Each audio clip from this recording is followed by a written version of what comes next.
trội lươn mà thôi content rồi trội lươn thôi content rồi hiện một đai vậy cái bố nó chốt lụa ban mà bạch mà bạch pi pon này họ từ nãy họ chốt smile lụa tên là mọi máu ấy để ốc mặc hai bay buôn ngày không ý bị tôi bằng chốt smile cô này tập si đại si chương à khai tập à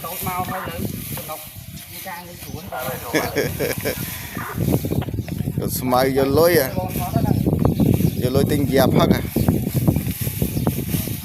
à bó nó cô si đây bó klong này khai bó klong này ai có bấy cô ai có bấy cô bạn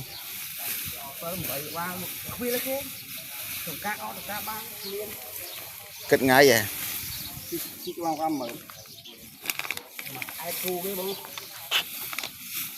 mười mùi anh đi đá nha ấy à mùi ngói làm mặc ba mớ này mớ của bấy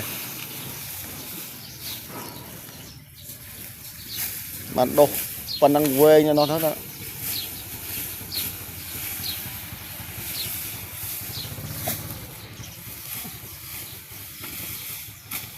tụi nó plate ba mình mộ là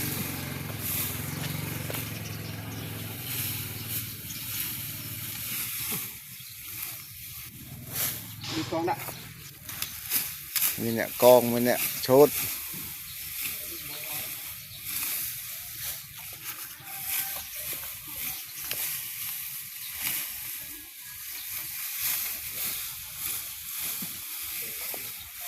nó phải hơi lên thì mưa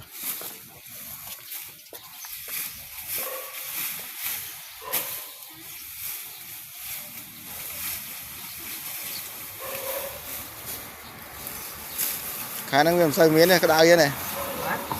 xây miếng máy cái đau vậy ngọt quá